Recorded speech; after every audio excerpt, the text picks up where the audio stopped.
Eh bien salut tout le monde, nous voici aujourd'hui pour une nouvelle vidéo. Qu'est-ce qu'on va faire aujourd'hui? C'est simple, on va raconter un thread d'horreur, le deuxième sur cette chaîne. Ça sera une nouvelle habitude, tous les débuts de mois on va raconter des threads d'horreur. Dites-moi en commentaire si cette idée vous plaît, et sans plus attendre, c'est parti. Pour commencer ce thread d'horreur et pour éviter tout problème, notre conteuse actuelle a décidé de passer sous un faux nom qui sera Alix. Elle explique que cette histoire lui est arrivée il y a quelques jours, le vendredi 19 août pour être exact. Alix a 21 ans et ça fait 2 ans qu'elle a emménagé sur Saint-Etienne pour ses études. Elle vit en colocation avec 2 amies mais celles-ci sont absentes car elles sont tout simplement parties dans leur ville d'origine, histoire de se ressourcer un peu. On fait souvent ça en tant qu'étudiant, quand c'est les grandes vacances on rentre chez nos parents, et dès le mois de septembre on repart pour nos études. Elle raconte ensuite qu'elle a toujours vécu à la campagne, et pour tout ce qui touche au harcèlement, elle avait été très peu confrontée à ça. Depuis son arrivée en ville, elle avait déjà été suivie par 2 garçons, mais c'était des gros lourdeaux, il n'y avait rien de bien méchant. Elle avait su les remballer aisément, elle avait même trouvé une astuce, c'était de mettre une alliance sur sa main gauche pour faire croire qu'elle était mariée. C'est une petite technique qui aura son importance plus tard. Alix dit qu'elle travaille dans un supermarché pendant les vacances scolaires, n'ayant pas la bourse elle fait très attention à son argent, elle dépense très peu pour pouvoir payer ses études. Du coup elle fait souvent les courses dans ce même supermarché pour bénéficier de la réduction employée, malgré la distance parce que pour s'y rendre il faut prendre le tram et ensuite le bus car la station qui s'arrête au supermarché est en travaux depuis un moment. Comme elle le dit, raconter comme ça fait un peu loin, mais grosso modo elle met 25 minutes, écouteurs aux oreilles, et c'est parti. Arrivée dans le magasin, elle fait ses courses comme à son habitude, et c'est dès la sortie du magasin, arrivée sur le parking, que les problèmes commencent. Un homme d'une 50aine d'années l'aborde pour lui dire que son sac de course était vachement pratique, parce que oui, c'était les sacs à roulettes qu'on voit généralement les vieilles dames se balader avec, et étant donné qu'Alix faisait beaucoup de marches, pour elle c'était vraiment pratique. Pour le moment rien d'inquiétant, du coup elle lui répondit que oui, il devrait en prendre un, et pour elle c'était une fin de discussion. Sauf que l'homme enchérit et lui proposa de la ramener chez elle. Alix lui répondit très poliment que non, pas besoin, qu'elle aimait marcher et qu'il n'avait vraiment aucun problème. D'un visage assez fermé, l'homme remonta dans sa voiture et prit la route en dehors du parking. Arrivée chez elle, Alix range ses courses comme à son habitude, mais petit détail qui aura son importance, elle laisse la porte d'entrée ouverte parce qu'elle explique que vu qu'elle vit en colocation, ses copines font souvent des va-et-vient et elle a pris cette habitude. Pas besoin de vous dire que c'était une grosse erreur de sa part. Peu après avoir rangé ses courses, Alix explique qu'elle partait prendre sa douche. Elle explique qu'elle pensait avoir entendu le bruit de la porte d'entrée, du coup sous la douche elle cria le nom de ses colocatrices, mais malheureusement sans réponse. Son premier réflexe fut de sortir de la douche, prit son portable et envoya un message dans le groupe Snapchat avec ses 2 autres copines pour savoir si l'une d'entre elles était rentrée. Mais malheureusement pour elle, aucune de ses copines n'avait l'intention d'écourter ses vacances. Alix, étant une fille assez franche, elle sort de la douche et ferma la porte d'entrée à clé et reprit son train quotidien. Quelques minutes après, elle entendit des bruits dans la chambre de sa colocatrice qui avait pourtant stipulé qu'elle était absente. Et c'est là que Alix comprit que quelque chose clochait et qu'il y avait sûrement quelqu'un chez elle. Directement elle prit ses affaires, mais le problème c'est que pour aller à la porte d'entrée et pouvoir s'enfuir, elle devait passer devant la chambre en question, là où elle avait entendu du bruit. De plus, cette porte était grande ouverte alors que Alix ferme toujours les portes. Pris de court, elle raconte qu'elle s'est cachée derrière le frigo pour voir si quelqu'un allait sortir de cette chambre, et c'est là qu'elle vit un homme d'une 50aine d'années sortir de la chambre et le reconnut, l'homme du supermarché. Sur le moment, elle était comme paralysée, car elle comprit qu'elle avait été suivie tout au long de son retour du supermarché. Malgré son état, elle prit son courage à 2 mains et courut vers la porte d'entrée, sauf que l'homme a été beaucoup plus vif qu'elle. Il l'attrapa par les bras, la colla contre la porte, en lui disant qu'elle était vraiment belle et qu'elle devait sûrement être pure.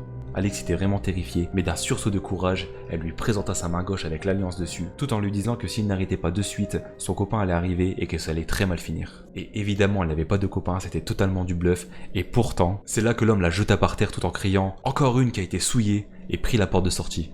Alix était vraiment sous le choc, il lui a fallu quelques minutes avant d'appeler la police, et qui retrouva l'homme en question, ce qui est très rare dans un thread d'horreur. Après quelques recherches, l'homme en question avait quelques soucis psychiatriques pour violence envers les femmes, et avec cette affaire en plus, il fut interné.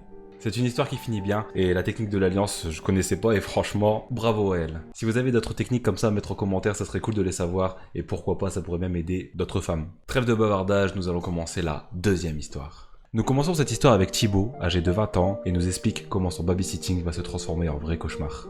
L'histoire s'est déroulée l'été dernier dans une petite commune bretonne lorsqu'il avait 19 ans. Étant étudiant, il devait chercher un emploi saisonnier pour financer ses études. Il a fait plusieurs boulots comme serveur, ouvrier, agent de propreté, mais tous ces jobs l'ont rapidement lassé. Puis il a trouvé un compromis entre vacances et travail, le babysitting.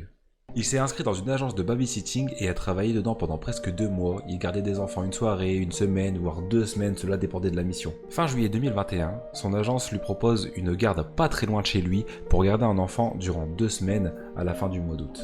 Quelques jours après, le protocole de l'agence veut que Thibaut aille rencontrer la famille de l'enfant pour prendre un premier contact, parler un peu avec eux, poser des questions. Il dit qu'il a toujours trouvé ça plus rassurant. En arrivant chez la famille, il fait la rencontre de Noé, un petit garçon de 2 ans, ainsi que Scooby, le chien adopté pour protéger et rassurer Noé. Il raconte qu'il a eu un mini rire quand il a vu la taille de Scooby qui lui arrivait à peine au mollet et qui était censé protéger Noé.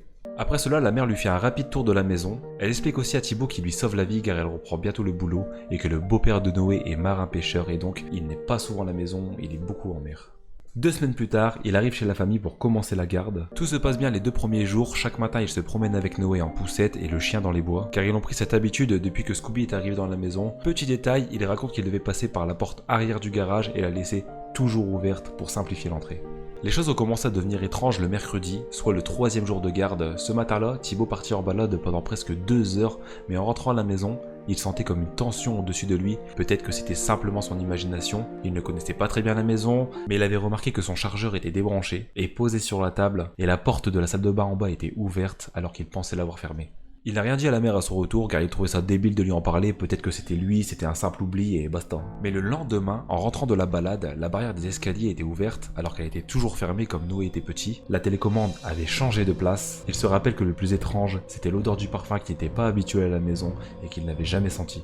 Thibaut commençait à avoir peur que quelqu'un soit dans la maison, mais après avoir tout fouillé, il n'y avait personne. Le soir même, il a demandé à la mère si quelqu'un faisait le ménage la journée, car il avait l'impression que des choses bougeaient dans la maison. La mère changea de visage et n'avait plus le même sourire rassurant qu'elle avait.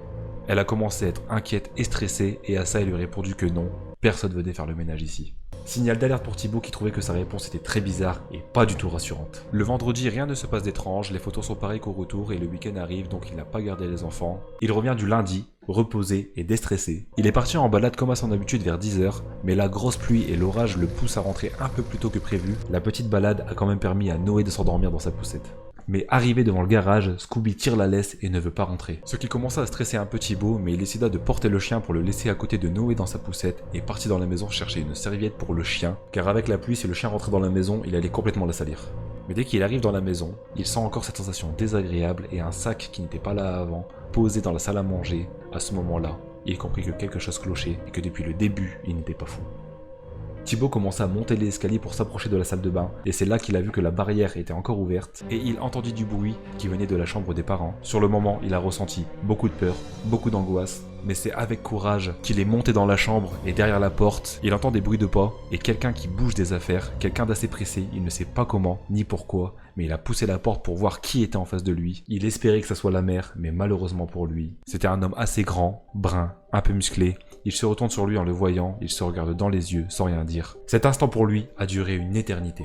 Puis l'homme brisa le silence tout gêné et tendu en disant « Hey, bonjour, vous devez être le babysitter, non? Je suis le beau-père de Noé. Comment vous dire à quel point je suis content de vous voir ?» Du coup, à son tour, Thibaut se présenta et lui demanda pourquoi il était là parce qu'il n'était pas censé rentrer de la semaine. Et l'homme en face lui répond qu'il était tout simplement rentré plus tôt à cause de la météo, une réponse banale qui montrait bien qu'il était marin-pêcheur.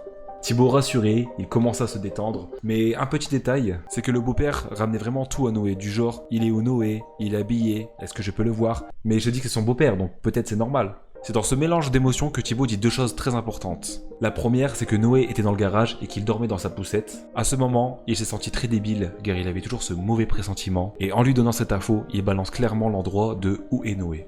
La deuxième, il lui demande où sont les serviettes pour nettoyer Milou. Milou, c'est le nom du chien de Thibaut, et dans la précipitation, il s'est trompé avec celui de Scooby. Mais ce qu'il a répondu lui a vraiment glacé le sang. Les serviettes de Milou? Ils sont dans la salle de bain. Le problème de sa réponse, c'est qu'il n'a pas repris le nom du chien, c'était comme si qu'il ne le connaissait pas. Thibaut garde un sourire très gêné et part en direction de la salle de bain. Une fois dedans, il envoie directement un message à la mère pour lui dire qu'il y a un homme dans la maison et il prétend être le beau-père de Noé et qu'il se sent en danger avec lui. Il descend les escaliers avec une serviette pour faire croire que tout va bien et il entend l'homme s'agiter de plus en plus à l'étage. Il l'interpelle dans l'escalier pour lui dire « Je suis là, hein. Si vous voulez partir, y a pas de problème. Ça vous fera une après-midi de libre pour vous reposer. » Thibaut, peu confiant, essayait d'inventer un MeToo pour ne pas laisser Noé et le chien seuls avec lui. Il répliqua un truc du genre « Je suis désolé mais je suis obligé de faire mes heures, c'est pour l'assurance. » Un truc rempli de bêtises. Car en temps normal, il aurait pas dit non à une après-midi libre. Mais l'homme insista beaucoup pour qu'il parte. Tout en réfléchissant à ce qu'il peut faire, Thibaut passe dans la cuisine et tombe sur une photo de famille sur le frigo, avec Noé, sa mère et un homme qui ne ressemblait pas du tout à celui qui était dans la chambre. C'est là qu'il comprit que l'homme mentait depuis le début, d'où son mauvais pressentiment et qu'il ne voulait pas partir. Mais de l'autre côté, une partie de lui dit « C'est pas possible, ça arrive qu'aux autres ce genre d'histoire, pas à moi. » À ce moment-là, son instinct prit le dessus, il se dirigeait silencieusement jusqu'au garage, il prit Noé dans un bras, Scooby dans l'autre, et les emmena dans sa voiture. Au moment d'allumer le moteur, le prétendu beau-père se jeta sur la voiture en criant « Rends-moi mon fils !» tout en cassant le carreau du côté passager. Mais Thibaut, pris de courage, eut le temps de mettre la première tout en bataillant avec l'homme à la fenêtre, le repoussa et s'en éloigna le plus loin possible. Quelques minutes plus tard, la mère de Noé appela Thibaut pour lui dire de rentrer parce que la police était sur place. Elle était en pleurs de retrouver son fils sain et sauf. La police interrogea Thibaut, mais personne ne veut lui donner de réponse. Ce n'est qu'une semaine après que la mère lui passe un appel pour lui expliquer ce qu'il s'est passé. L'homme a été arrêté à son domicile et c'était le père de Noé et non son beau-père, avec qui la mère était mariée avant de divorcer et de rencontrer celui qui est le marin-pêcheur. Il a perdu la garde de Noé car il était violent et souvent sous l'emprise de drogue. Il a avoué ensuite s'être introduit plusieurs fois dans son ancienne maison, là où vit toujours Noé et sa mère à la recherche de souvenirs et d'amour d'une famille qui ne veut plus lui en donner. Ça explique donc pourquoi les objets bougeaient et l'odeur de parfum dans la maison. De plus, il s'introduisait par la porte arrière car il savait qu'elle n'était jamais fermée quand il habitait là, et la raison pour laquelle il ne connaissait pas le nom du chien était tout simplement qu'il appartenait au mari actuel. Le détail un peu glauque pour la fin, il retrouvait un sac au pied du lit de Noé avec plein d'affaires dedans. La police pense que si Thibaut n'était pas parti avec l'enfant, le père l'aurait sûrement kidnappé. Et un grand merci à Thibaut pour son courage parce que sinon Noé serait peut-être plus là à l'heure actuelle. Bon, bah nous voilà sur cette fin de vidéo. C'était un thread d'horreur spécial français, j'espère que ça vous a plu. N'hésitez pas à me dire en commentaire ce que vous en avez pensé, et surtout, qu'est-ce que vous auriez fait à la place de Thibaut. Merci à ceux qui sont restés jusqu'à la fin de vidéo. N'hésitez pas à vous abonner si le contenu vous plaît. Mais n'oubliez pas, le plus important, c'est tous les dimanches à 18 h sur la page de Ishkim. Et sur ce, c'est ciao.